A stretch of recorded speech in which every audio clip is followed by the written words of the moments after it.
Cuando creíamos que teníamos todas las respuestas, de pronto cambiaron todas las preguntas. En el programa de hoy presentaremos un tema que, como dice Benedetti, nos cambia quién es quién en el orden internacional. Así comienza Humo y Espejos.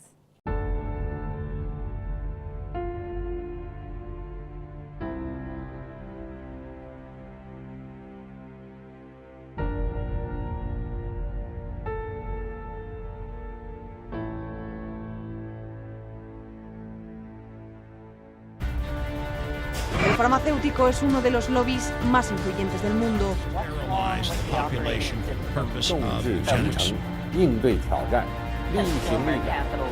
Конечно, должны работать кооперативно, должны... Las farmacéuticas tienen demasiado poder. Avecina una gran guerra entre la realidad virtual y la realidad aumentada.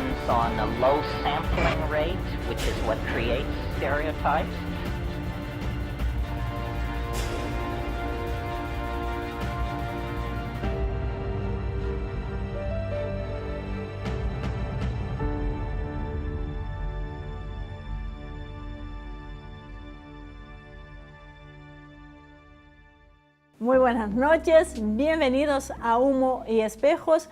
Hoy hablaremos sobre un país que tiene mucha prensa en la Argentina, pero así como tiene prensa, tiene mucho prejuicio también y se conoce muy poco en profundidad. Así que, ¿cómo estás, Marcelo? Y háblanos sobre Irán. Bueno, ¿qué tal? ¿Cómo están hoy? Sí, como bien decías, Irán ha sido, creo que el centro de los medios de comunicación durante 2, 3 décadas, podríamos decir, sin temor a equivocarnos. Una de las razones es la que creo que es la central en este tema, es que ha sido un desafío a los poderes instituidos, básicamente, que se representan en los Estados Unidos. Una de las ideas que tenemos en este programa es tratar de ver qué hay detrás de todo lo que se dijo, porque si mal no recordamos, se caracterizaba a Irán hasta como parte del eje del mar. Eso fue una de las definiciones que dijo un presidente norteamericano. Entonces, bueno, un poco la idea es, ¿qué hay detrás de esto? ¿Qué hay de cierto? ¿Qué es Irán? ¿Cuántos mitos esconde esto? Bueno, eso es lo que hoy vamos a ver. Bien, y nos acompañan Valeria Rodríguez, es politóloga, gran conocedora del tema, así que Valeria, bienvenida, muchísimas gracias por acompañarnos. Y quisiera arrancar con una pregunta así, no tan sencilla, pero de introducción, ¿no? O sea, ¿cómo convive un gobierno que es teocrático y democrático a la vez? Explícanos un poquito. Bueno, Assalamu alaikum es el saludo de todos los musulmanes, que es la paz esté contigo.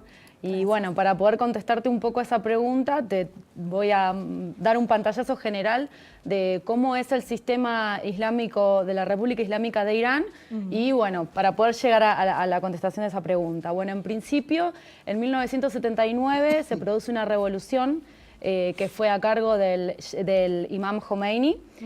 Digamos, él fue la cabeza de la revolución y el pueblo lo acompañó. Lo que hicieron fue derrocar al Shah de Persia, que estaba en ese momento, ¿sí? Luego de una serie de hechos que hubo que tienen que ver con la revolución, la toma de la embajada de Estados Unidos y bueno, demás cuestiones que sucedieron, se hizo un referéndum en el cual se puso en el tapete cuál iba a ser la forma de organización de esa nueva república. Si se iba a mantener, bueno, el sistema del Shah o bien si iba a ser otro tipo de sistema.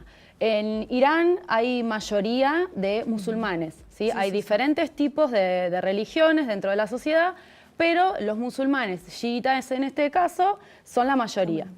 Bien, se hace este referéndum y se ponen de acuerdo en que va a ser un sistema islámico.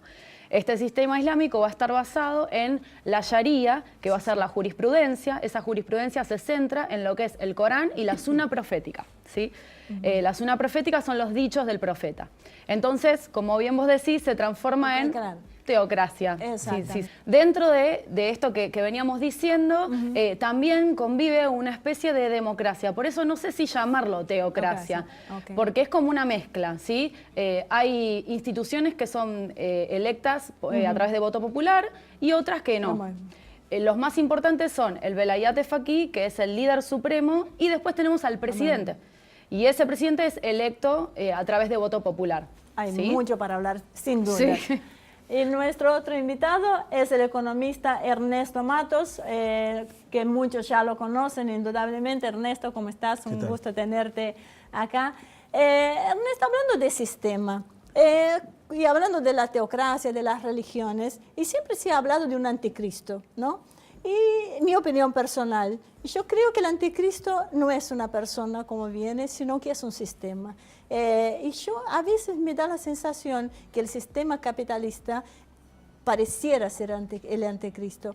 ¿Qué opinión tenés entre nuestro sistema capitalista occidental y otros, como el del Irán, por ejemplo?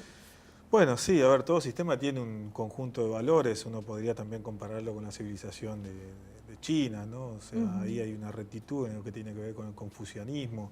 Irán también es una historia muy rica en el tema de lo que es la cultura persa, la civilización persa.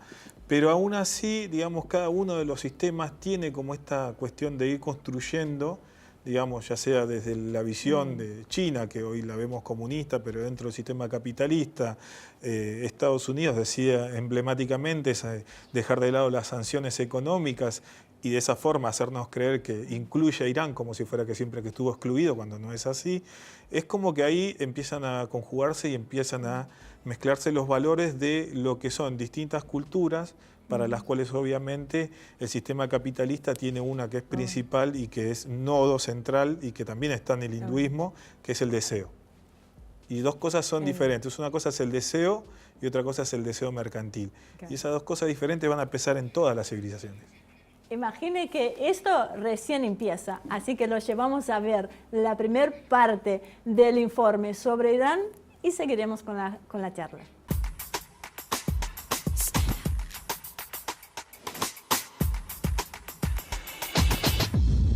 Irán, oficialmente República Islámica de Irán, país de Asia Central. Su capital es Teherán y su población se estima en aproximadamente 80 millones de habitantes. El idioma oficial es el persa y su moneda el rial. La cultura persa es una de las culturas más antiguas de la tierra. Revolución iraní. La revolución iraní se inicia en enero de 1978 con unas manifestaciones contra el Shah, el rey de Irán. Luego de que huelgas y manifestaciones paralizaran el país y su economía, el Shah huyó del país en enero de 1979. Esto significaría el fin de la dinastía Pahlavi, que reinaba en Irán desde hacía 53 años.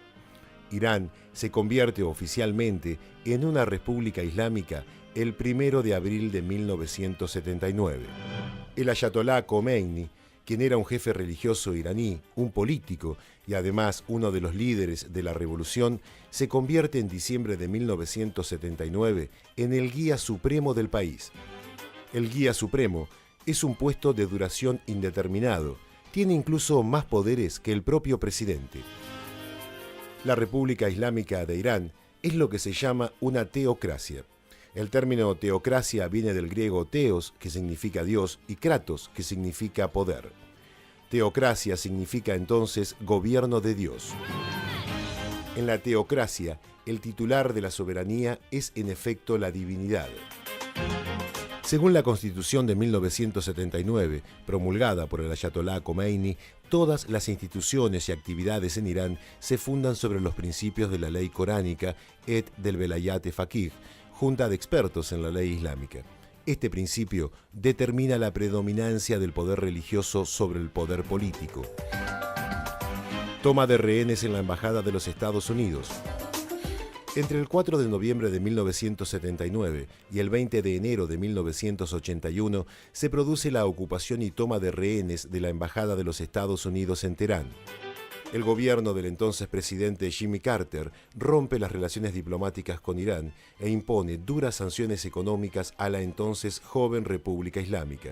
Estas sanciones asfixiarían a la sociedad iraní durante 35 años.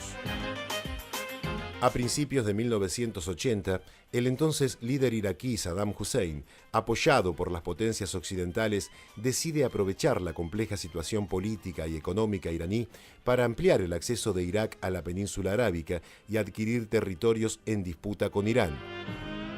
El 22 de septiembre de 1980, el ejército iraquí invade una parte del territorio de Irán, dando comienzo a una guerra que durará 6 años. Los muertos del lado iraní se estiman entre 500.000 y 1 millón. En enero de 2002, George Bush designa a Irán junto con Irak y Corea del Norte como pertenecientes al eje del mal.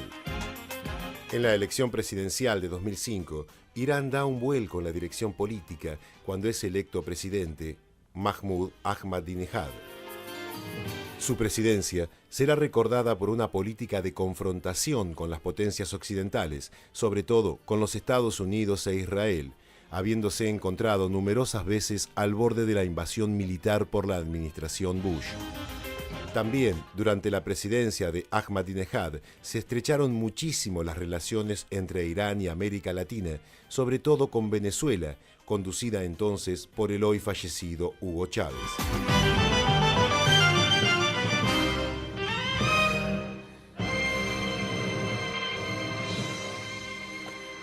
Hoy vamos a ver, hay algo que en realidad me llama mucho la atención sobre Irán, y es la forma que tienen de pensar. O sea, mi primera intención para hablar en este bloque era que charlemos un poco sobre una propuesta económica que son las finanzas islam, halal, hay distintas denominaciones, pero creo que para entender esto tenemos que tratar de entender un poquito más cómo piensan. Cuando estaban hablando al principio, surgió un tema sobre si es una teocracia, no es una teocracia. Nosotros en Occidente estamos acostumbrados a dividir Estado por un lado, religión por otro. Sin embargo, no es así el pensamiento, tal vez en Irán. ¿Me puedes ampliar un poquito este concepto para poder después seguir avanzando?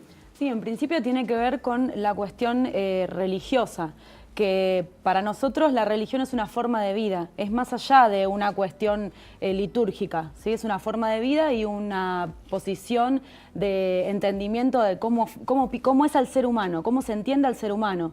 Como el liberalismo piensa si es bueno, es malo, claro. El hombre es el lobo del hombre para el neoliberalismo, para nosotros el hombre no es malo, sino dependiendo de sus acciones, ¿sí?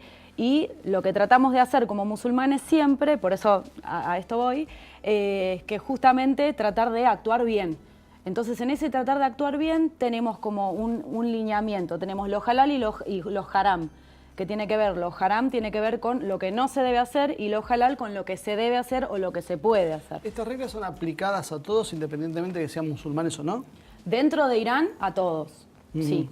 Sí, sí, sí. ¿Y es el Islam lo contrario a nuestro capitalismo tal como conocemos hoy? A ver, hay que diferenciar, ¿no? El mundo occidental, digamos, la cuna de civilización para el occidente es, por ejemplo, en términos de lo que uno ve como una relación amorosa o el amor mismo, es una tragedia. En términos orientales, por ahí el amor se vive de otra manera. Entonces, esto es chocante para lo que nosotros consideramos el mundo occidental. Por eso cuesta comprender a cada uno de estos países con su historia, su cultura. Ahí el informe, obviamente, si arrancamos más atrás, se parece mucho a las luchas en América Latina, la revolución del 51 que tenía que ver con nacionalizar el petróleo.